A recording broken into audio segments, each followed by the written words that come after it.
Good morning students. अब हम करेंगे क्वाड्रिलेटरल्स, चतुर्भुज।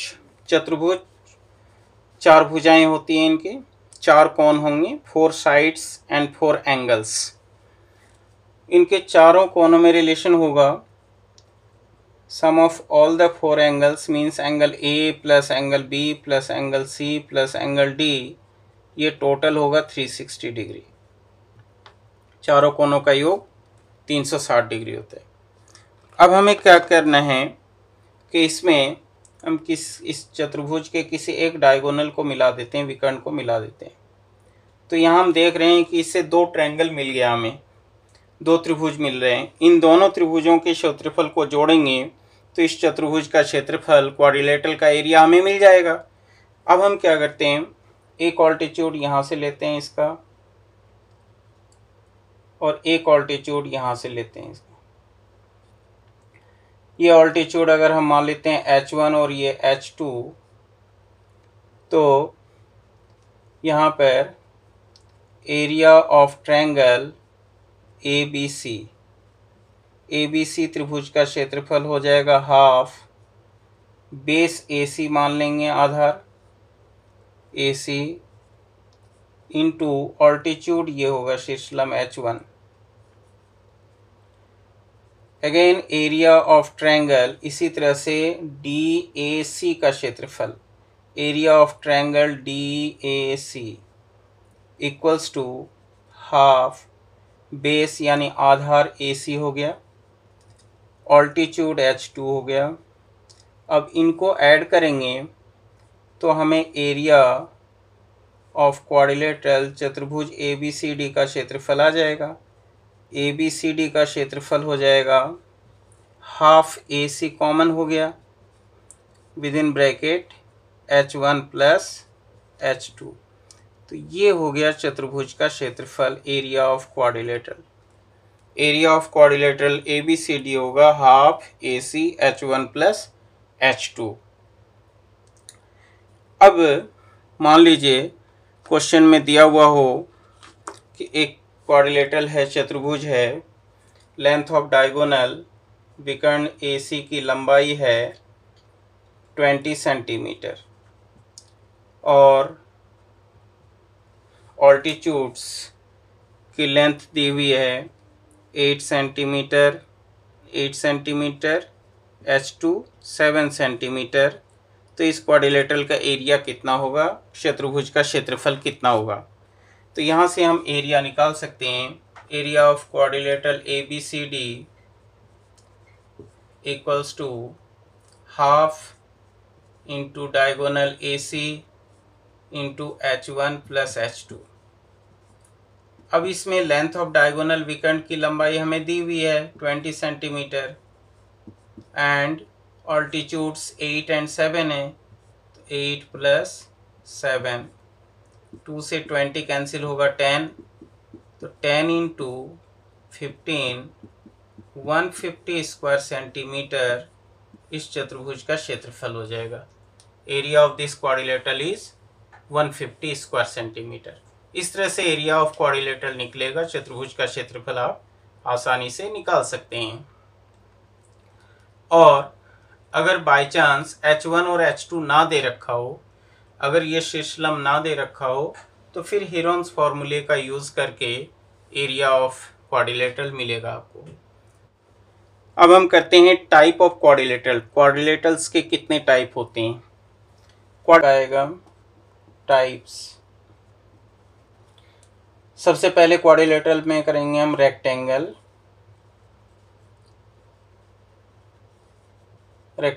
आयत। सेकंड है स्क्वायर, वर्ग। थर्ड में करेंगे हम पैरेललोग्राम,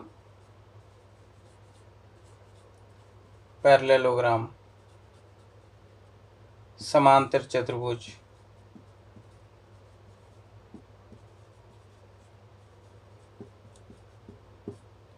फोर्थ पार्ट है इसका रोम्बस, समचतुर्भुज, रोम्बस। एंड फिफ्थ टाइप है trapezium. Trapezium, rectangle, square, parallelogram, rhombus and trapezium. ये हम करेंगे क्वाड्रिलेटरल के अकॉर्डिंग। क्वाड्रिलेटरल के अंदर rectangle, square, parallelogram, rhombus and trapezium. अब हम इनको एक एक करके इनको एक्सप्लेन कर रहा हूँ मैं। तो सबसे पहले रेक्टेंगल वाले करेंगे टाइप्स। रेक्टेंगल में, आयत में, ये आयत होता है इस तरह से। इसमें ये opposite sides parallel and equal होंगे। Pair of opposite sides are parallel and equal. सम्मुख भुजाओं का युग्म समान और समानांतर होते हैं। मीन्स इसमें ए बी डी सी बराबर होगा, ए बी और डी सी पैरेलल भी होगा। इसी तरह से ए डी और बी सी बराबर होंगे, ए डी और बी सी भी, ए डी और B C equal and parallel होंगे। चारों एंगल 90-90 के होते हैं इसमें। Angle A, angle B, angle C, angle D, ये चारों ही 90-90 के होंगे। तो इसका जो एरिया होगा, ये लेंथ हो गया, ये ब्रेड्थ हो गया, और ये होता है इसका डायगोनल विकर्ण। एरिया ऑफ रेक्टेंगल, आयत का क्षेत्रफल, लेंथ इंटू ब्रेड्थ, लंबाई गुना चौड़ाई। इसका परिमाप होगा perimeter 2 time length plus breadth. क्षेत्रफल होगा लंबाई गुना चौड़ाई, length into breadth. P for perimeter, परिमाप होगा लंबाई और चौड़ाई के योग का दुगुना। ये हो गया इसका परिमाप। क्षेत्रफल लंबाई गुना चौड़ाई, परिमाप twice of L plus B. और इसके विकर्ण की लंबाई निकालनी हो, डायगोनल, लेंथ ऑफ डायगोनल, विकर्ण की लंबाई, ये होता है under root L square plus B square, जो पाइथागोरस थ्योरम से ही आता है। इसलिए इसमें ट्रिपलेट लग जाते हैं। इनमें ट्रिपलेट आप अप्लाई कर सकते हो, एल, बी एंड डी, ये ट्रिपलेट्स बनाते हैं। लंबाई, चौड़ाई और विकर्ण की लंबाई में ट्रिपलेट्स बनता है। कैसे ट्रिपलेट बनेगा, कैसे ट्रिपलेट का यूज़ करना है, इसके लिए एक एग्जांपल मैं बता देता हूँ। मान लीजिए एक रेक्टेंगुलर प्लॉट है जिसकी लंबाई है 12 मीटर, चौड़ाई है उसकी 5 मीटर। तो लंबाई 12 metre, length 12 metre, breadth is 5 metre. Find its diagonal, perimeter and area. एक आयताकार प्लॉट है जिसकी लंबाई 12 मीटर है, चौड़ाई 5 मीटर है, विकर्ण, परिमाप और क्षेत्रफल ज्ञात करना है इसका। तो यहाँ पर लेंथ 12 हो गया, ब्रेड्थ 5 हो गया, ये डायगोनल निकालना है। तो देखिए ये एक समकोण त्रिभुज बन गया, राइट एंगल ट्रायंगल बन गया। और राइट एंगल ट्रायंगल में 5, 12, तो ये 13 बनेगा ट्रिपलेट से। 5, 12, 13 का एक ट्रिपलेट होता है ना। तो इसलिए लेंथ ऑफ डायगोनल, विकर्ण की लंबाई हम डायरेक्ट ले सकते हैं 13। अदरवाइज पाइथागोरस थ्योरम का यूज़ करना पड़ेगा, या under root L square plus B square का यूज़ करना पड़ेगा। स्क्वायर प्लस बी स्क्वायर का आप यूज़ करेंगे तो इस तरह से आएगा, 12 का स्क्वायर प्लस 5 का स्क्वायर, अंडर रूट 12 का स्क्वायर 144, 5 का स्क्वायर 25, ये हो गया आपका अंडर रूट 169, और इस तरह से 13 सेंटीमीटर लेंथ ऑफ डायगोनल होगी, जो कि ज़रूरत ही नहीं है, डायरेक्ट कर सकते हो आप। ट्रिपलेट अप्लाई हो जाता है मोस्टली केसेस में। ये ट्रिपलेट के हेल्प से आप डायगोनल की लेंथ निकाल सकते हैं। बाय चांस ट्रिपलेट अप्लाई ना हो तो फिर आप इसका यूज़ करके लेंथ ऑफ डायगोनल, विकर्ण की लंबाई निकालेंगे। तो ये तो हो गया डायगोनल, विकर्ण। अब हमें चाहिए इसका एरिया, क्षेत्रफल। एरिया होता है लेंथ इंटू ब्रेड्थ, लंबाई गुना चौड़ाई। लेंथ 12 है, ब्रेड्थ 5 है, तो इस रेक्टेंगुलर प्लॉट का एरिया हो जाएगा 60 स्क्वायर मीटर, 60 वर्ग मीटर इसका एरिया हो जाएगा। Perimeter equals to 2 time length plus breadth, यानी ट्वाइस ऑफ लेंथ 12 है, ब्रेड्थ 5 है, ट्वाइस 2 इंटू 17, और इस तरह से पेरीमीटर हो जाएगा 34 मीटर। यानी इस रेक्टेंगुलर प्लॉट का परिमाप 34 मीटर है, एरिया 60 वर्ग मीटर है। Area is 60 square metre, perimeter 34 metre and length of its diagonal is 13 metre. इस तरह से अब क्वेश्चन होगा कि क्वेश्चन है find cost of ploughing the field at the rate of 5 rupees 5 per square metre. 5 रुपये प्रति वर्ग मीटर की दर से खेत को जोतने का खर्च ज्ञात कीजिए। And also cost of fencing with barbed wire eight ₹5 पर मीटर। 5 रुपये प्रति मीटर की दर से कंटीले तार से खेत को घेरने का खर्च ज्ञात कीजिए। और लंबाई और चौड़ाई दी हुई है। Length and breadth of the field is 12 metre and breadth is 5 metre. Length is 12, breadth is 5, यानी लंबाई, खेत की लंबाई है 12 मीटर, चौड़ाई है 5 मीटर। 12 मीटर लेंथ और 5 मीटर विड्थ का एक प्लॉट है, फील्ड है, जिसे जोतना है। तो इसके लिए हम क्या करेंगे, एरिया और पेरीमीटर निकालेंगे। देखिए, जब भी कॉस्ट दिया हुआ हो तो कॉस्ट डिपेंड करेगा यूनिट पर कि किस चीज़ का हमें कॉस्ट दिया हुआ है, क्या निकालना है। तो कॉस्ट निकालना हो, रेट से मल्टीप्लाई करेंगे, या तो हम लेंथ को मल्टीप्लाई करेंगे, या पेरीमीटर को, या एरिया को। अब ये डिपेंड करेगा क्वेश्चन पर कि क्या चीज़ लेके चलना है हमें, लेंथ, पेरीमीटर, एरिया। इन तीनों में से किसी भी चीज़ को रेट से मल्टीप्लाई करें तो कॉस्ट आ जाएगा, उस पर होने वाला खर्च आ जाएगा। खर्च निकालना हो तो दर से गुना करना है लंबाई को या परिमाप को या क्षेत्रफल को। अब अगर रेट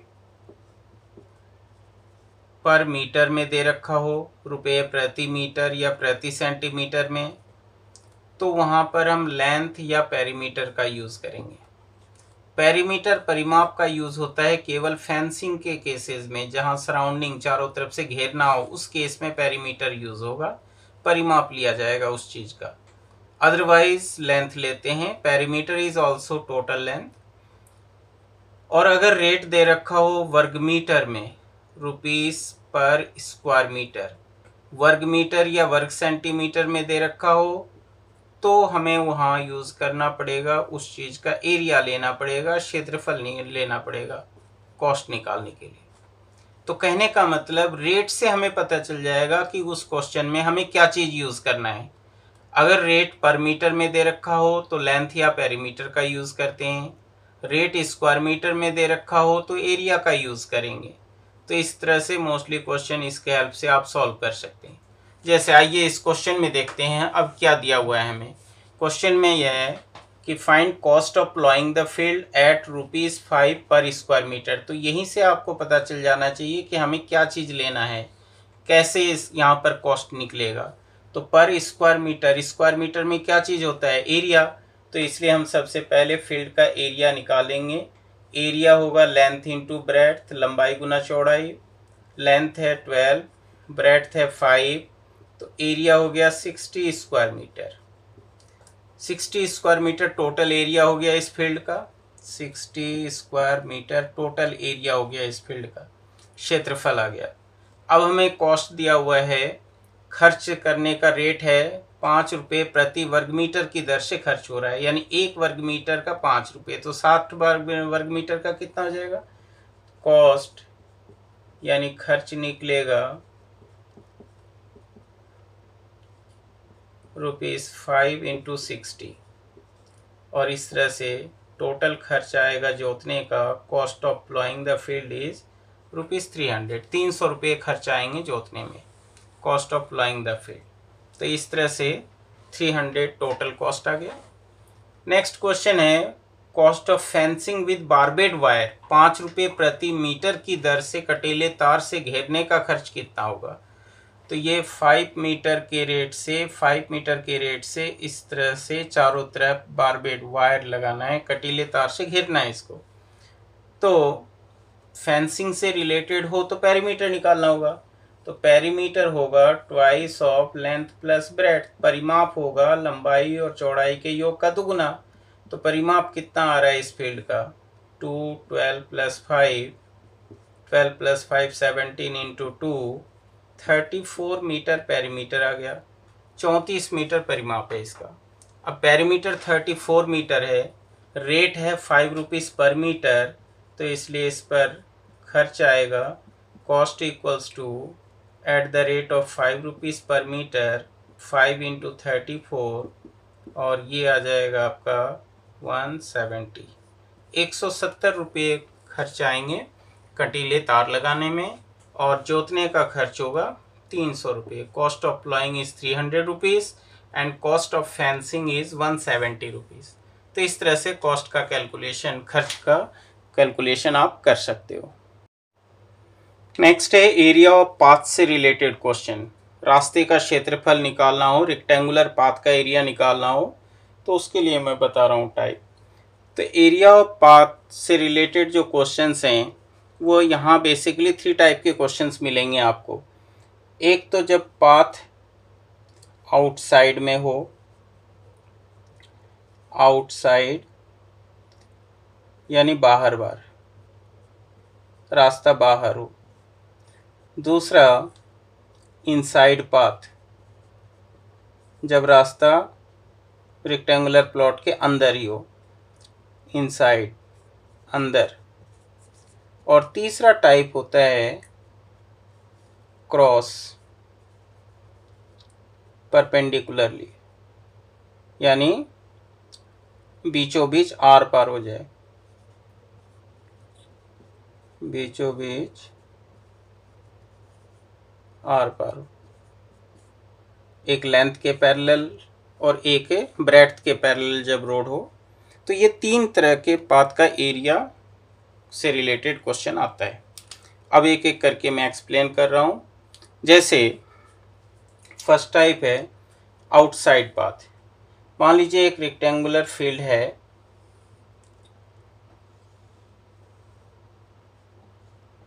जिसकी लेंथ है 20 मीटर और ब्रेड्थ है 15 मीटर, 20 मीटर लंबाई और 15 मीटर चौड़ाई का मान लीजिए एक पार्क है 20 मीटर और 15 मीटर चौड़ाई का। इसके बाहर चारों ओर समान चौड़ाई का एक फुटपाथ है, एक रास्ता है फुटपाथ, जिसकी चौड़ाई है, विड्थ है 2.5 मीटर, 2.5 मीटर चौड़ाई का एक फुटपाथ है, और वो फुटपाथ है पार्क के बाहर। तो इसका एरिया क्या होगा, यानी हमें इनर लेंथ और ब्रेड्थ मालूम है अभी फ़िलहाल। तो inner length L 20 metre and breadth 15 metre. अंदर वाले आयत की लंबाई 20 मीटर और चौड़ाई 15 मीटर है। फुटपाथ की चौड़ाई है 2.5 metre. Width of the path is 2.5 metre. तो अब हम क्या करेंगे, ये बाहर वाले आयत की लंबाई और चौड़ाई पहले निकालेंगे। तो बाहर वाले आयत की लंबाई होगी, इनर लेंथ है 20, अंदर वाले आयत की लंबाई 20, चौड़ाई है 2.5 मीटर। 2.5 मीटर लेफ्ट में भी और राइट में भी, दोनों तरफ 2.5 मीटर लंबाई बढ़ेंगी।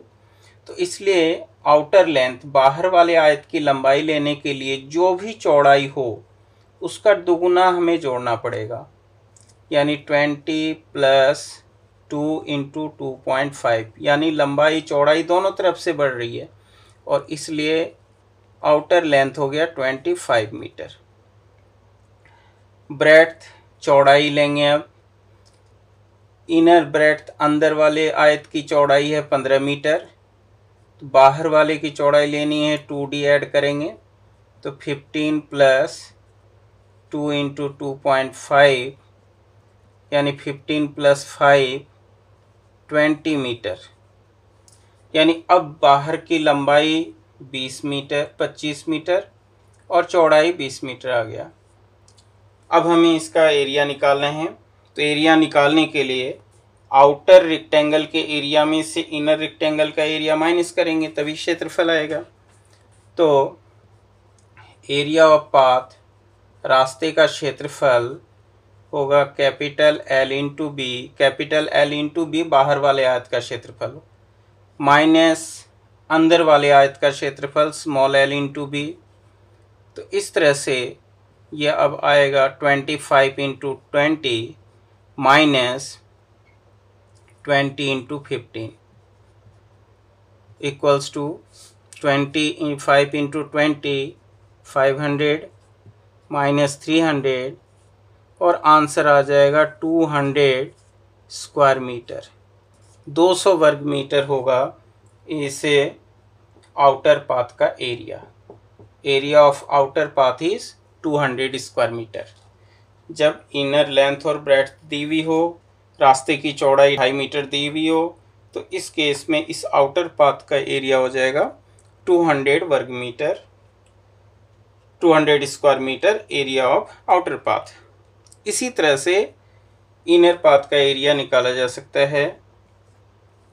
अब सेकंड क्वेश्चन हम करते हैं, एरिया ऑफ इनर पाथ। जब रास्ता पार्क के अंदर अंदर हो, अंदर वाले रास्ते का क्षेत्रफल। एक पार्क है 20 मीटर लंबाई और 15 मीटर चौड़ाई का। इसके अंदर एक फुटपाथ है 2.5 मीटर चौड़ाई का। इस फुटपाथ का हमें एरिया निकालना है। 2.5 मीटर चौड़ाई का फुटपाथ है, इसका एरिया निकालना है 2.5 मीटर। यानी अब हमें outer length 20 metre, outer breadth 15 metre दिया हुआ है। बाहर वाले आयत की लंबाई 20 मीटर, अंदर वाले आयत की लंबाई 15 मीटर दी हुई है और रास्ते की चौड़ाई 2.5 मीटर दी हुई है और फुटपाथ अब अंदर है। ये है फुटपाथ जिसका एरिया हमें निकालना है। तो अब हम सबसे पहले क्या करेंगे, इनर लेंथ और ब्रेड्थ निकालेंगे। तो इनर लेंथ, अंदर वाले आयत की लंबाई होगी 20 माइनस, अब 2d माइनस हो जाएगा, यानी दोनों तरफ से घट रही है लंबाई। तो 20 माइनस 2 इंटू 2.5, 5 मीटर लेंथ और ब्रेड्थ में कमी होगी, यानी 15 मीटर इनर लेंथ होगी। ब्रेड्थ 15, चौड़ाई 15 घटा 2d, तो 15 माइनस 2 इंटू 2.5, 15 माइनस 5 10 मीटर। यानी जैसे आउटर लेंथ, बाहर वाले आयत की लंबाई 20 मीटर थी, चौड़ाई 2.5 मीटर यानी 5 मीटर चौड़ाई में कमी होगी, तो 15 मीटर लंबाई रहेगी। इसी तरह से चौड़ाई 15 मीटर है, 2.5 5 कम हो जाएगा, 10 मीटर चौड़ाई रह जाएगा। अब हमें क्या करना है, इस पाथ का एरिया निकालना है। तो एरिया ऑफ पाथ हो जाएगा रास्ते का क्षेत्रफल capital L into B minus small l into B, यानी 20 इंटू 15 माइनस 15 इंटू 10। तो 20 इंटू 15 यानी 300, तो ये हो गया अब बाहर वाले आयत का क्षेत्रफल, area of outer rectangle, minus area of inner rectangle 20 into 15, 15 into 10 150, और इस तरह से आंसर आ जाएगा 150 square metre. This is the area of inside path. अंदर वाले रास्ते का क्षेत्रफल हो जाएगा 150 वर्ग मीटर। तो इस तरह से आउटसाइड या इनसाइड पाथ का एरिया निकाल सकते हो आप। इनसाइड का एरिया निकालना है तो लेंथ और ब्रेड्थ कम हो जाएगा, आउटसाइड का निकालना है तो लेंथ और ब्रेड्थ बढ़ेगा। तो इस तरह से निकलेगा इसका आंसर। अब हम नेक्स्ट करते हैं, क्रॉस सेक्शन में जो एरिया हो, आर पार हो, बीचों बीच जो पाथ हो, उसका एरिया कैसे निकलेगा। क्वेश्चन है कि एक पार्क है जिसकी लेंथ है 50 मीटर और ब्रेड्थ है 20 मीटर।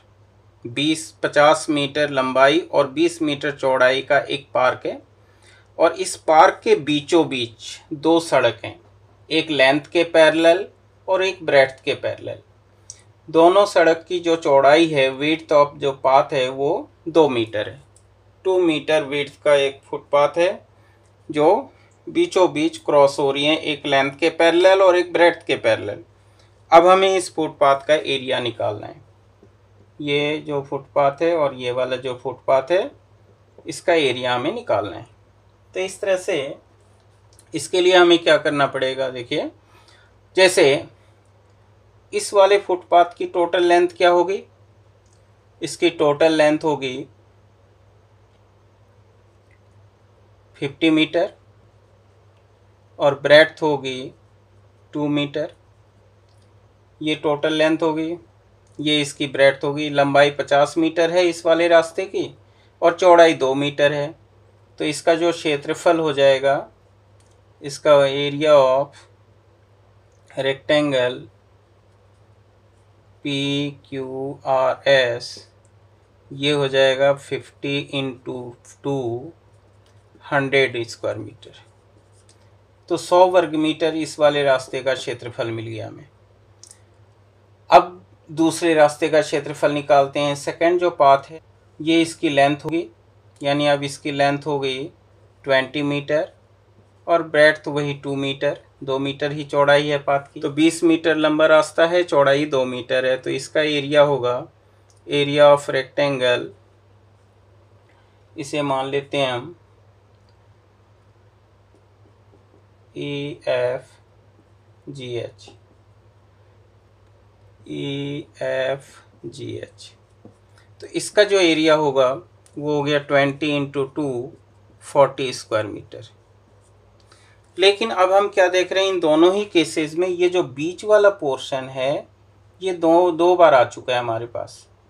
पहले जब लिया हमने लेंथ के पैरेलल वाला तब भी ये आ चुका था, ब्रेड्थ के पैरेलल ले रहे हैं तब भी ये आ रहा है।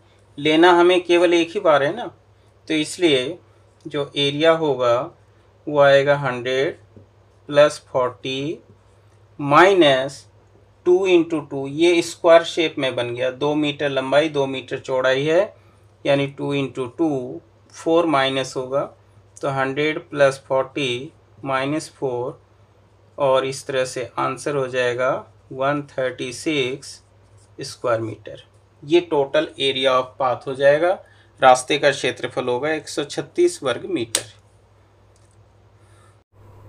अब हम करेंगे स्क्वायर के बारे में, वर्ग के बारे में।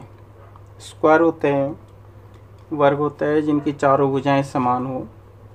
अगर ये ABCD एक स्क्वायर मान लें तो इसमें AB equals to BC equals to CD equals to AD, ये चारों भुजाएं समान होंगी। All the sides are equal, इनके चारों एंगल भी इक्वल होते हैं, angle ABC and D।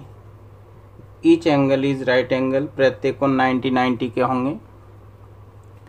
And two diagonals, it have two diagonals AC and BD both are equal. दोनों विकर्ण, दो विकर्ण होंगे, दोनों ही विकर्ण की लंबाई समान होगी, AC इक्वल्स टू BD।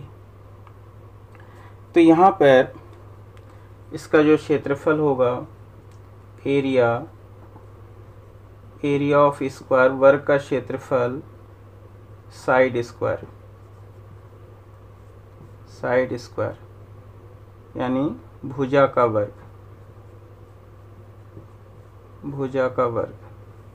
भुजा इंटू भुजा, साइड इंटू साइड करेंगे या साइड का होल स्क्वायर लिखेंगे। सिंबॉलिकली हम लिख सकते हैं A स्क्वायर। तो इसका पेरीमीटर, परिमाप, पेरीमीटर 4 इक्वल साइड्स हैं इसलिए 4A, 4 गुना भुजा। And length of its diagonal, इसके विकर्ण की लंबाई होगी, लेंथ ऑफ इट्स डायगोनल, विकर्ण की लंबाई √2 इंटू A, √2 इंटू साइड, ये विकर्ण की लंबाई होगी इसकी। Length of diagonals is √2A। यानी ये भी एक राइट एंगल ट्रायंगल समकोण त्रिभुज बनाता है। A B C right angle triangle में पाइथागोरस थ्योरम अप्लाई करेंगे तो ये डायगोनल डी आ जाएगा। ठीक है, तो इसमें क्या है कि side, perimeter, diagonal, perimeter and area में रिलेशन बता देता हूँ मैं। Diagonal is directly proportional to side, विकर्ण भुजा के समानुपाती होता है। Perimeter is directly proportional to side, परिमाप भी भुजा के समानुपाती होगी। Area is directly proportional to side square, क्षेत्रफल भुजा के वर्ग के समानुपाती होती है। अब इसका यूज करेंगे कैसे, क्योंकि ज़्यादातर जो क्वेश्चंस आता है वो रेशियो में भी आएगा, मल्टीपल केसेस में भी आएगा। इसके लिए क्या करना है कि मान लीजिए किसी वर्ग की भुजा को दुगुना कर दिया जाए 2 times. If side of a square is doubled, if side of a square is doubled, यदि किसी वर्ग की भुजा को दुगुना किया जाए, then its diagonal is also become doubled, विकर्ण भी दुगुना हो जाएगा। डायगोनल इज ऑल्सो डबल्ड, विकर्ण की लंबाई भी दुगुनी होगी। पेरीमीटर इज ऑल्सो डबल्ड, परिमाप भी दुगुना हो जाएगा। जबकि एरिया 2 स्क्वायर यानी 4 टाइम्स हो जाएगा, क्षेत्रफल 4 गुना हो जाएगा। कहने का मतलब एरिया स्क्वायर करके आएगा, बाकी सब वही रहेंगे, उसी रेशियो में रहेंगे, क्योंकि ये सिंगल डायमेंशनल है।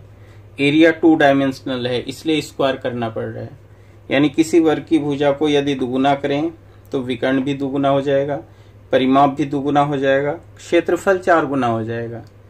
तो इसी तरह से अगर हम साइड को हाफ कर दें, किसी वर्ग की भुजा को आधी कर दी जाए, तो विकर्ण भी आधी होगी, पेरीमीटर परिमाप भी आधा हो जाएगा, और क्षेत्रफल हाफ का स्क्वायर यानी 1/4 हो जाएगा, 1/4 हो जाएगा क्षेत्रफल इसका।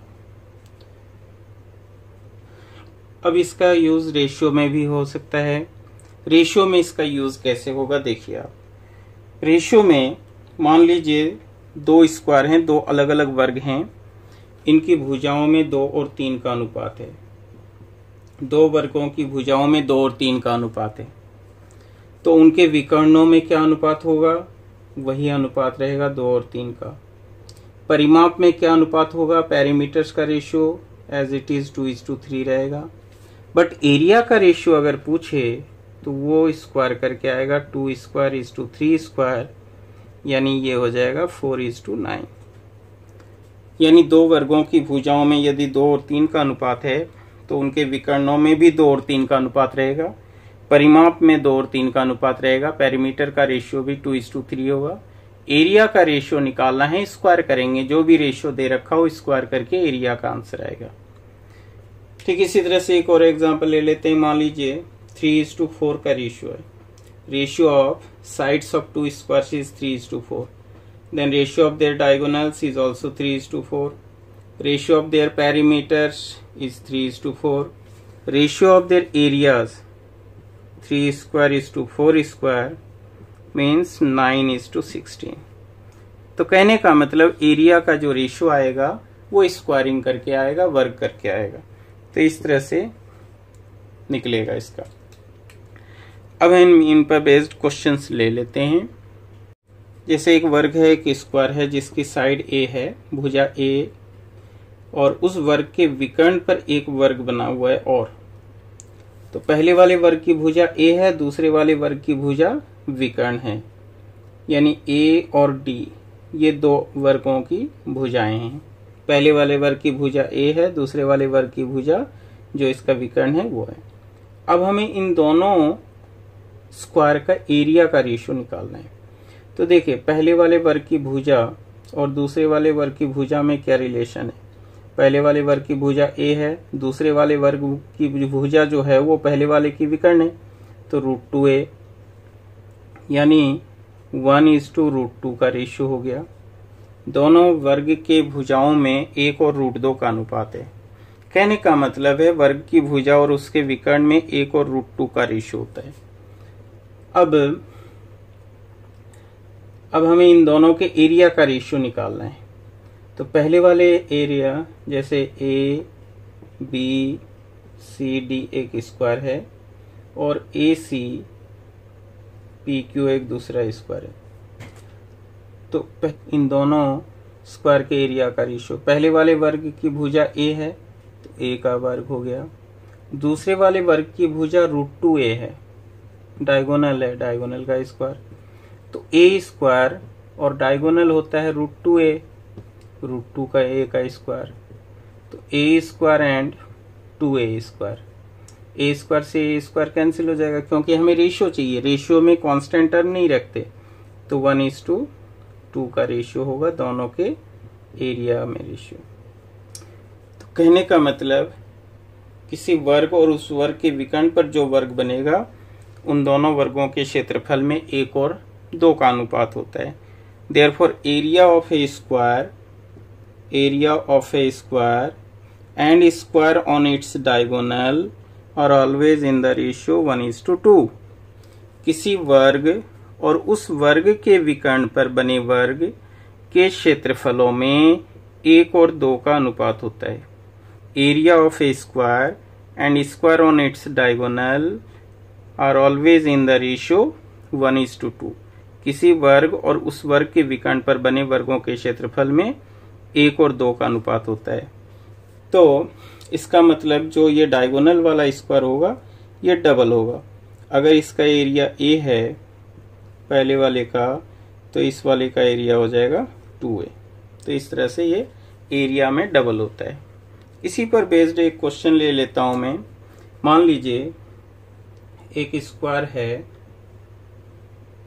इसी के डायगोनल पर एक और स्क्वायर बना हुआ है, इस वाले स्क्वायर का एरिया है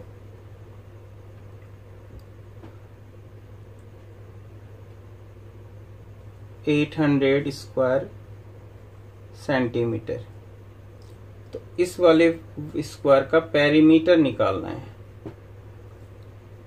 जो डायगोनल पर स्क्वायर बना हुआ है उस वाले वर्ग का क्षेत्रफल 800 वर्ग सेंटीमीटर है, तो परिमाप ओरिजिनल जो स्क्वायर है उसका पेरीमीटर कितना होगा। तो यहाँ पर जो अभी मैंने बताया है कि स्क्वायर के एरिया और उसके डायगोनल पर जो स्क्वायर बने उसके एरिया में 1:2 का रेशियो होगा। तो दैट मीन्स ये जो 800 है ये ट्वाइस टाइम एरिया है, तो एरिया हो जाएगा 800 डिवाइडेड बाई 2, 400 ओरिजिनल स्क्वायर का एरिया होगा और एरिया होता है ए स्क्वायर, तो दैट मीन्स ए हो गया √400 मीन्स 20 सेंटीमीटर, यानी ओरिजिनल जो वर्ग है उसकी भुजा होगी 20 सेंटीमीटर। अब हमें चाहिए उसका पेरीमीटर, परिमाप, तो पेरीमीटर हो जाएगा, एरिया हो जाएगा, साइड हो गया 20 सेंटीमीटर, पेरीमीटर चाहिए, पेरीमीटर होता है 4 इंटू साइड, तो 4 इंटू 20 यानी 80 centimetre. Perimeter of original square is 80 centimetre. Area diagonal वाले वर्ग का स्क्वायर का एरिया दे रखा है 800 जो कि डबल होता है ओरिजिनल वाले स्क्वायर का, तो एरिया हो जाएगा ओरिजिनल वाले स्क्वायर का एरिया हो जाएगा 800 बाई 2 यानी 400 square centimetre which is a square. Therefore A is √400 that is 20 centimetre, यानी जो ओरिजिनल स्क्वायर है इसकी भुजा होगी 20 सेंटीमीटर। अब हमें इस ओरिजिनल स्क्वायर का पेरीमीटर, परिमाप चाहिए, 4a से पेरीमीटर आ जाएगा 4 इंटू 20, 80 सेंटीमीटर इसका पेरीमीटर हो जाएगा। अब हम करेंगे percentage change in area, percentage change in area, जो कि परसेंटेज वाले टॉपिक में ही कर चुके हैं, बता चुका हूं मैं। सक्सेसिव परसेंटेज वाला जो फॉर्मूला है डिस्काउंट में, सक्सेसिव परसेंटेज, सक्सेसिव डिस्काउंट, तो सक्सेसिव परसेंटेज वाला जो फॉर्मूला है वो यूज करना है। कैसे यूज करना है, जैसे length into breadth equals to होता है एरिया। अगर लेंथ में x% का चेंज हो और ब्रेड्थ में y% का चेंज हो तो एरिया में चेंज होगा x plus Y plus x Y upon 100% का। इंक्रीज के लिए प्लस साइन यूज करेंगे, डिक्रीज के लिए माइनस साइन यूज करेंगे। रेक्टेंगल हो, आयत हो तो उसमें लंबाई और चौड़ाई अलग अलग होती है। सेम फॉर्मूला स्क्वायर में भी यूज होगा। स्क्वायर में ये दोनों बराबर होंगे। स्क्वायर के केसेस में ये दोनों ही ए ले लिया जाएगा। सर्कल वर्ग के लिए दोनों आर ले लेंगे। या कहने का मतलब स्क्वायर और सर्कल के केसेस में ये सेम होंगे, रेक्टेंगल के लिए अलग अलग होंगे। तो ये हर जगह अप्लाई होगा, चाहे क्वेश्चन स्क्वायर का हो, चाहे सर्कल का हो, चाहे क्यूब का हो, चाहे स्फेयर का हो, तो इन सब में ये यूज होगा चेंज इन एरिया निकालने के लिए। जैसे मान लीजिए कोई रेक्टेंगुलर प्लॉट है, इसकी लंबाई 20% बढ़ाई जाए और चौड़ाई भी 10% बढ़ाई जाए। If length is increase by 20%, breadth is increased by 20%, then how much its area increases and find change in area। तो यहाँ पर हम डायरेक्ट इस फॉर्मूले के हेल्प से लिख सकते हैं हम 20 प्लस 10 प्लस 20 इंटू 10 अपॉन 100, और इस तरह से ये आ जाएगा हमारा 20 प्लस 10 30, और यहाँ से 2 आ गया 32%। तो 32% एरिया इंक्रीज होगी। प्लस का मतलब increase. If length is increases by 20%, breadth is increases by 10%, then area will increase by 32%। यदि किसी आयताकार प्लॉट की लंबाई 20% बढ़ाई जाए, चौड़ाई 10% बढ़ाई जाए, तो उस प्लॉट का क्षेत्रफल 32% बढ़ जाएगा। ये तो इस फॉर्मूले से आप डायरेक्ट कर सकते हैं।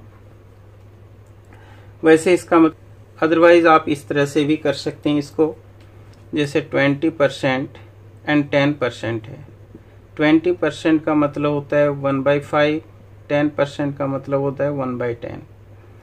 तो 20% इंक्रीज का मतलब हो गया कि अगर पहले 5 हो तो 6 होगी। 10% इंक्रीज का मतलब हो गया 10 का 11। तो इस तरह से 5 इंटू 10 50, और ये 6 इंटू 11 66।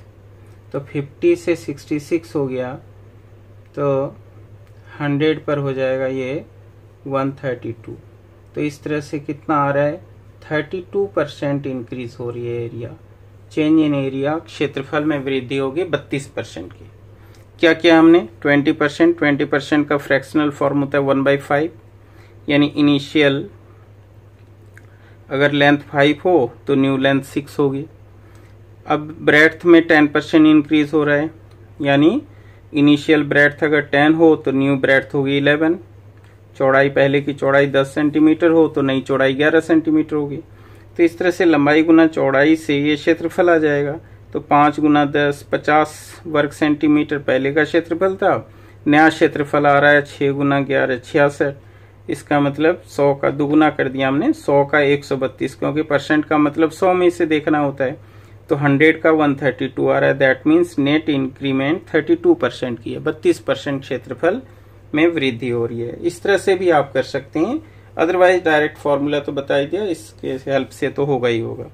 ठीक है, अब इसी का दूसरा एग्जाम्पल ले लेता हूँ।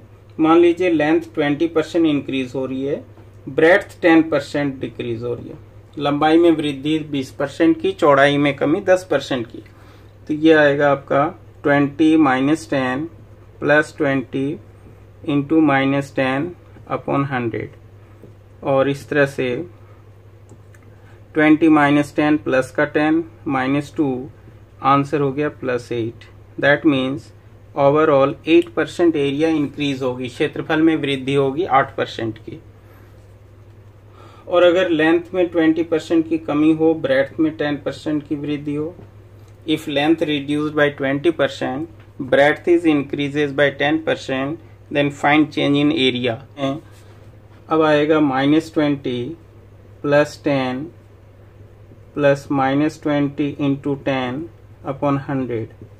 0 से 0 कैंसिल, 0 से 0 कैंसिल, -10 -2 और इस तरह से माइनस का हो जाएगा 12% एरिया डिक्रीज होगी इस केस में, 12% की कमी होगी क्षेत्रफल में। यानी जब लंबाई में 20% की कमी हो, चौड़ाई में 10% की वृद्धि हो जाए तो क्षेत्रफल में कमी होगी 12% की।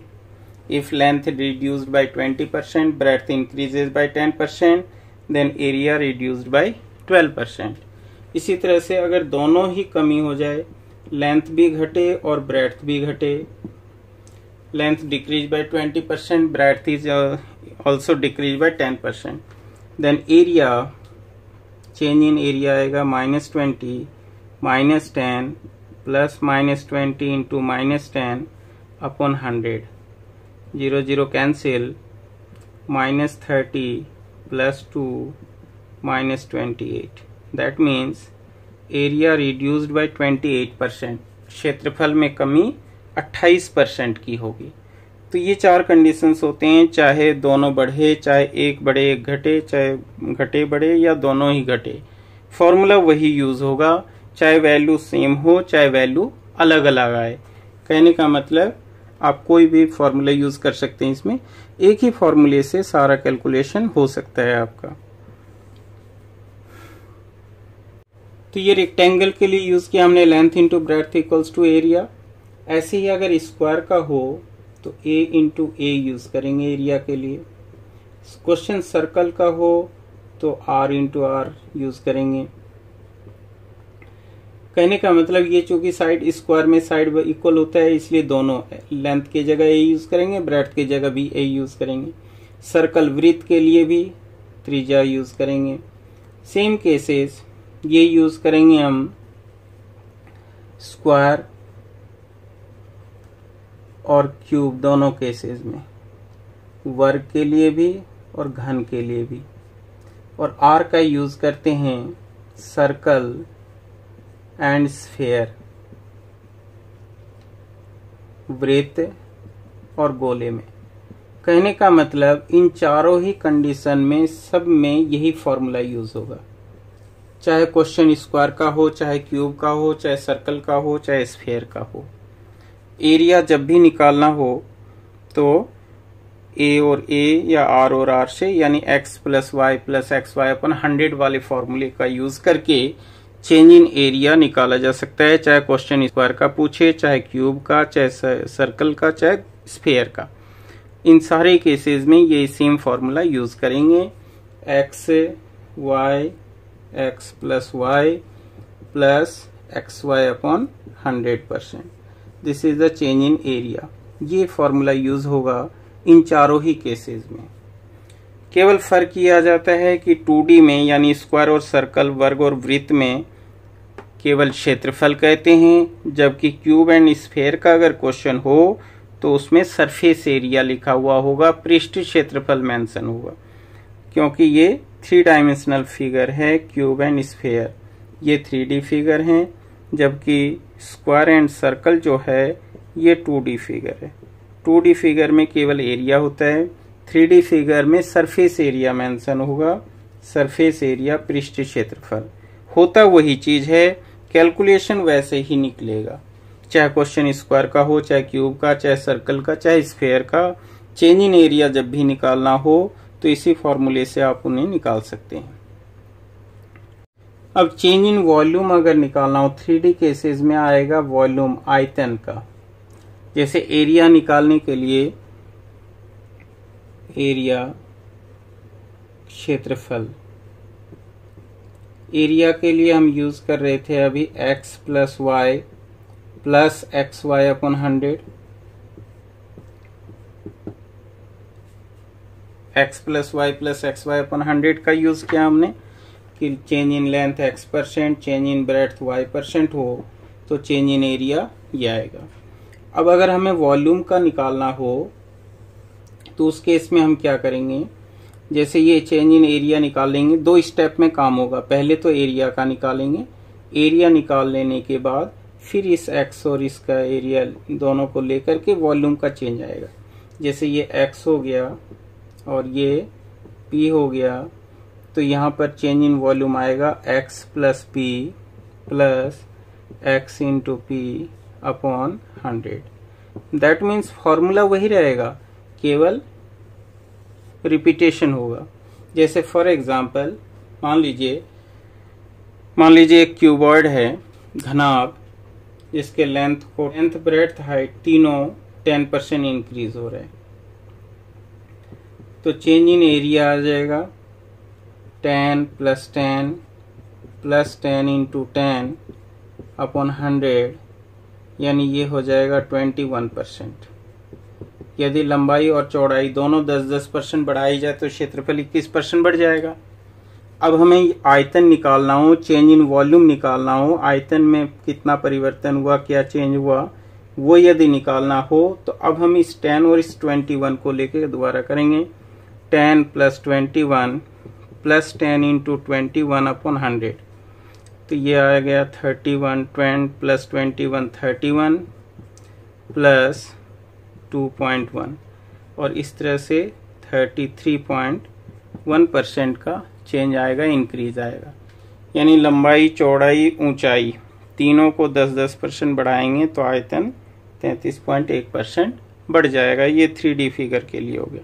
तो कहने का मतलब सेम फॉर्मूला यूज करके वॉल्यूम का आंसर आ सकता है। नेक्स्ट है आपका पैरेललोग्राम, समांतर चतुर्भुज। समांतर चतुर्भुज पैरेललोग्राम होता है opposite sides parallel and equal होंगे, लेकिन रेक्टेंगल और स्क्वायर जैसे इसके चारों एंगल इक्वल नहीं होते, इसके ऑपोजिट एंगल्स इक्वल होंगे। आमने सामने के कोण समान होते हैं इसके, ये दोनों एंगल इक्वल होंगे और ये दोनों एंगल इक्वल होंगे। Both angles are equal, opposite pairs of angles are equal. तो इसमें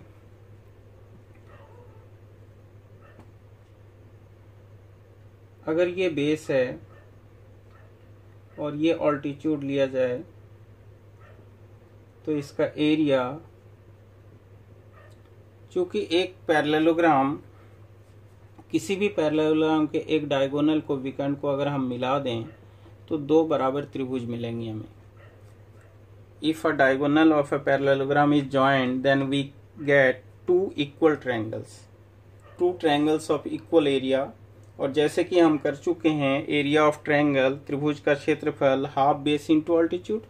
तो इस वाले ट्रायंगल का एरिया हो गया half base into altitude, half base into altitude. और इस तरह के दो ट्रायंगल मिलते हैं इंटू 2, तो इस तरह से area of parallelogram base into corresponding altitude, area equals to area, क्षेत्रफल हो जाएगा base into corresponding altitudes, corresponding altitudes. आधार गुना सम्मुख शीर्षलंब, यानी जो बेस है उस बेस पर जो ऑल्टीट्यूड है उसकी लंबाई लेनी है, उसके हेल्प से एरिया ऑफ पैरेललोग्राम हमें मिलेगा। अब एक क्वेश्चन ले लेते हैं इस पर बेस्ड है। मान लीजिए एक रेक्टेंगल है जिसकी ये बेस है 20 सेंटीमीटर, 20 मीटर। एक पैरेललोग्राम के शेप का एक फील्ड है जिसकी ये वाली भुजा 20 सेंटीमीटर, 20 मीटर। ये ऑल्टीट्यूड है 5 मीटर, ये 8 मीटर एडी। तो इस 8 मीटर पर जो ऑल्टीट्यूड शीर्षलंब है उसकी लंबाई निकालनी है। ये निकालना है। क्वेश्चन है कि एक पैरेललोग्राम के शेप का फील्ड है, खेत है, जिसकी एडजेसेंट साइड्स हैं, आसन भुजाएं हैं। 20 मीटर वाले भुजा पर शीर्षलंब है 5 मीटर, तो 8 मीटर वाली भुजा की शीर्षलंब की लंबाई क्या होगी ये निकालना है। तो यहाँ पर हमें क्या करना है कि जैसे इस वाले पैरेललोग्राम का एरिया निकालेंगे तो पैरेललोग्राम का एरिया हो जाएगा हाफ, ये बेस इंटू ऑल्टीट्यूड, तो अगर हम इस वाले बेस को लें, आधार को लें, तो इसका ऑल्टीट्यूड ये हो गया, तो ये आधार हो गया, ये शीर्ष लंब हो गया, यानी 20 × 5 ये हो गया इस पूरे पैरेललोग्राम का एरिया। अब यदि हम इस वाले आधार को लें 8 मीटर, तो ये ऑल्टीट्यूड लेना पड़ेगा जो अननोन है, और चूंकि फिगर एक ही है इसलिए एरिया तो सेम रहेगा, इसलिए इक्वल करेंगे और यहाँ से हम दूसरे ऑल्टीट्यूड की लंबाई निकाल सकते हैं। तो 20 × 5/8, 4 से 2 5, 25/2 यानी 12.5 मीटर दूसरे वाले शीर्ष लंब की लंबाई होगी। 12.5 मीटर ये दूसरे शीर्ष लंब की लंबाई होगी। क्वेश्चन था कि एक पैरेललोग्राम के शेप का फील्ड है जिसकी आसन भुजाएं 8 मीटर और 20 मीटर है। 20 मीटर वाले भुजा पर शीर्ष लंब 5 मीटर है, तो 8 मीटर वाले भुजा पर शीर्ष लंब ऑल्टीट्यूड की लंबाई कितनी है? तो ये होगी 12.5 मीटर। अब यदि पैरेललोग्राम में हमें ऑल्टीट्यूड ना दिया हुआ हो, शीर्ष लंब ना मालूम हो, तो फिर ये भुजाएं दी हुई होंगी। जैसे मान लीजिए ये ए भुजा है, ये बी है, और ये कोई एक विकर्ण की लंबाई ये सी दिया हुआ होगा। तो इसके हेल्प से भी पैरेललोग्राम का एरिया निकाला जा सकता है, क्योंकि ये ए हो गया तो ये भी ए होगी, ये बी है तो ये भी बी होगा। फिर हीरोन फॉर्मूले के हेल्प से एरिया निकाल के पहले इस ट्रायंगल का एरिया निकालेंगे, एरिया निकाल के डबल कर देंगे, पूरे पैरेललोग्राम का एरिया आ जाएगा। तो area of parallelogram ABCD equals to twice time area of triangle ABD। तो ABD या BCD कोई भी एक ट्रायंगल लेकर के उसका डबल करेंगे, एरिया इसका आ जाएगा। और हीरोन फॉर्मूले से एरिया ऑफ ट्रायंगल निकालेंगे 2 times √S S - A S - B S - C। तो इसका यूज तब करेंगे जब हमें ऑल्टीट्यूड नहीं मालूम हो। ऑल्टीट्यूड मालूम हो जाए तो फिर वो हाफ बेस इंटू ऑल्टीट्यूड से फॉर्मूला यूज किया जा सकता है। और पीछे जैसे मैंने बताया कि हीरोन फॉर्मूले का भी यूज नहीं होता अगर साइड के अकॉर्डिंग ट्रिपलेट मिल जाए। हमें ट्रिपलेट मिल जाए तो ऑल्टीट्यूड आसानी से पता चल जाएगा और फिर क्वेश्चन आसानी से सॉल्व किया जा सकता है। तो इस तरह से नेक्स्ट है रोम्बस, समचतुर्भुज। रोम्बस होता है इसके डायगोनल परपेंडिकुलरली बाइसेक्ट्स करते हैं एक दूसरे को, लंब समद्विभाजित करते हैं विकर्ण एक दूसरे को, यानी दोनों डायगोनल्स के बीच 90 डिग्री का एंगल होगा और ये आपस में एक दूसरे को 2 इक्वल पार्ट में डिवाइड करेंगे, समद्विभाजित करते हैं। ये चारों भुजाएं समान होंगी। All the 4 sides of a rhombus are equal, both the diagonals are perpendicularly bisects each other. अब इसमें अगर एक विकर्ण D1 हो, दूसरा विकर्ण D2 हो, तो एरिया ऑफ रोम्बस, इसका क्षेत्रफल, समचतुर्भुज का क्षेत्रफल होता है हाफ D1 × D2,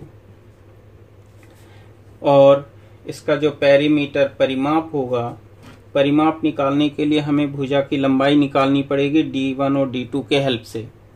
अब देखिए इसमें एक रोम्बस के अंदर 4 राइट एंगल ट्रायंगल आ रहे हैं, 4 समकोण त्रिभुज आ रहे हैं, और राइट एंगल ट्रायंगल में ट्रिपलेट अप्लाई हो जाता है। अब जैसे AC अगर D1 है और BD सेकेंड डायगोनल अगर हो, ये D1 है तो ये D1 का हाफ होगा और ये D2 का हाफ होगा, D1 का हाफ होगा, ये D2 का हाफ हो जाएगा, ये D2 का हाफ हो जाएगा। तो ये पहले विकर्ण की आधी लंबाई होगी, यहाँ से यहाँ तक, यहाँ से यहाँ तक पहले विकर्ण की आधी लंबाई होगी, यानी जो फर्स्ट डायगोनल है वो 2 इक्वल पार्ट में डिवाइड हो गया। इसी तरह से सेकंड डायगोनल 2 इक्वल पार्ट में डिवाइड होगा। अब यहाँ इस वाले ट्रायंगल में हम पाइथागोरस थ्योरम यूज कर सकते हैं। तो पाइथागोरस थ्योरम के हेल्प से जो ए आएगा, ए इज अंडर रूट d1/2 का होल स्क्वायर प्लस d2/2 का whole square, that is under root d1/4 d2/4 d2^4 और एलसीएम लेंगे 4 आएगा बाहर, 1/2 हो जाएगा, half under root d1² plus d2²। हालांकि इसकी भी जरूरत नहीं होगी, डायरेक्ट ट्रिपलेट के हेल्प से भी आप इनको सॉल्व कर सकते हो आसानी से। तो इसका पेरीमीटर हो जाएगा 4a, 4a इसका पेरीमीटर होगा, परिमाप हो जाएगा 4 गुना भुजा। जैसे मान लीजिए एक रोम्बस है, फॉर एग्जाम्पल एक रोम्बस है जिसका एक विकर्ण 12 मीटर, दूसरा विकर्ण 16 मीटर है। तो इसका पेरीमीटर और एरिया कितना होगा? एक समचतुर्भुज के विकर्ण की लंबाई, एक विकर्ण की लंबाई 12 मीटर, दूसरे विकर्ण की लंबाई 16 मीटर है। तो परिमाप और क्षेत्रफल ज्ञात कीजिए। First diagonal length of first diagonal of rhombus is 12 metre and second diagonal is 16 meter, then find its perimeter and area। तो एरिया के लिए तो डायरेक्ट यूज करेंगे, एरिया होता है half into d1 into d2। ये हो गया हाफ, d1 हो गया 12, d2 इज 16, 2 से कैंसिल होगा 6, 16 इंटू 6, 96 स्क्वायर मीटर इस रोम्बस का एरिया हो जाएगा। Area of this rhombus is 96 square metre. अब हमें निकालना है इसका पेरीमीटर, और पेरीमीटर निकालने के लिए साइड निकालनी होगी। ये साइड जैसे है, अब यहाँ एक डायगोनल 12 है, तो 12 है, अगर मान लेते हैं ये वाली डायगोनल 12 है तो ये 6 हो जाएगा। सेकेंड डायगोनल 16 है तो ये 8 और ये 8 हो जाएगा। अब देखिए ये राइट एंगल ट्रायंगल बन गया। ये इस राइट एंगल ट्रायंगल में समकोण त्रिभुज में हमें इसका बेस मालूम है, ऑल्टीट्यूड मालूम है, तो ये हाइपोटेन्यूज निकाल सकते हैं, एक ही लेंथ। ट्रिपलेट यूज हो रहा है, 6, 8, 10 आएगा ना, 3, 4, 5 ट्रिपलेट होता है, 3, 4, 5 ट्रिपलेट है। अगर हम इसका डबल कर दें, जैसे 3, 4, 5 ट्रिपलेट है, अगर हम इसका डबल करें तो 6, 8, 10 बन जाएगा। तो 6 है, 8 है, दैट मीन्स ये A 10 होनी चाहिए। तो इस तरह से A 10 आ जाएगा। और दूसरा, ये डायरेक्ट ट्रिपलेट से तो यूज होगा ही होगा, अदरवाइज आप इसका हेल्प लोगे आप कि d1/2 यानी d1/2 6 स्क्वायर प्लस d2/2 यानी 8 स्क्वायर, ये हो जाएगा आपका 36 plus 64 under root 100 means 10 metre. ये साइड हो गया। देयरफॉर पेरीमीटर और परिमाप हो जाएगा 4 इंटू A, तो 4 इंटू 10 40 मीटर पेरीमीटर हो जाएगा इस तरह से। तो ट्रिपलेट के हेल्प से डायरेक्ट A मिल जाएगा, फिर पेरीमीटर आप आसानी से निकाल सकते हैं। ठीक है, तो इस तरह से एरिया ऑफ रोम्बस निकाला जा सकता है। नेक्स्ट है ट्रेपेजियम, समलंब चतुर्भुज। फिफ्थ पार्ट है क्वाड्रिलेटरल का, समलंब चतुर्भुज। समलंब चतुर्भुज होते हैं, इसमें सम्मुख भुजाओं का एक पेयर पैरेलल होगा केवल। जैसे 4 साइड्स होते हैं, 4 साइड्स होते हैं, जिसमें से 2 पेयर्स होते हैं, तो इसमें केवल एक जोड़ा, एक समांतर भुजाओं का एक जोड़ा समानांतर होगा। That means here AB is parallel to DC, only parallel. ये इक्वल नहीं होंगे, AB not equals to DC। दूसरा कि इसमें angle AB parallel to DC and AB not equals to DC। Second property ये होगा कि AD is neither parallel to BC and nor equal to BC। Second pair of side जो है वो ना तो पैरेलल होगा ना ही इक्वल होगा। तो दूसरी प्रॉपर्टी है कि इसमें angle A plus angle D equals to 180 हो जाएगा, और angle B plus angle C भी 180 होगा, क्योंकि ये दो पैरेलल लाइन है ट्रांसवर्सल। ये ज्योमेट्री का प्रॉपर्टी है जो ये मैंने बताया आप लोगों को। अब यहाँ पर यदि ये साइड ए हो और ये वाली साइड बी हो, ये ऑल्टीट्यूड h हो, तो एरिया ऑफ ट्रेपेजियम होता है half a plus B into H. ये होता है एरिया निकालने का फॉर्मूला। समलंब चतुर्भुज का क्षेत्रफल 1/2 समांतर भुजाओं का योग गुना ऊंचाई। Area of trapezium is half sum of parallel sides into H. ये पैरेलल साइड्स गिवन होंगे, उन पैरेलल साइड्स के बीच का डिस्टेंस भी गिवन होगा h, तो एरिया निकाल सकते हैं half a plus B into H से। तो एक क्वेश्चन ले लेते हैं। क्वेश्चन है कि किसी ट्रेपेजियम का एरिया 900 स्क्वायर मीटर है।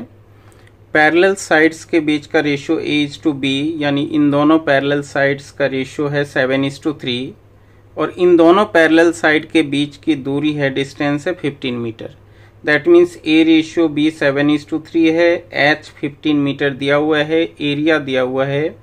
फाइंड स्मॉलेस्ट साइड, सबसे छोटी भुजा की लंबाई निकालनी है, शॉर्टेस्ट साइड की लेंथ निकालनी मीन्स b निकालना है हमें। फाइंड स्मॉलेस्ट साइड, b निकालना है। तो क्या करेंगे हम, एरिया होता है half a plus B into H. Area हमें दे रखा है 900 equals to half a plus B. a और b में 7:3 का रेशियो है, तो यहाँ हम ले लेते हैं a 7x और b को ले लेते हैं 3x इंटू h। h है 15 metre, h equals to 15 metre. a और b में रेशियो दिया हुआ था 7:3, 7 और 3 का अनुपात है, तो 7x और 3x मान लिया हमने। तो अब ये हो जाएगा 900 equals to 1/2 7x and 3x 10x into 15। तो 2 से 10 कैंसिल होगा 5। 900 equals to 5 into 15 75x। Therefore x equals to 900 divided by 75। 75 1 जा 75, 1 5 50, 150 बचा 2 टाइम्स। दैट मीन्स x 12 हो गया। x का मान 12 आ रहा है।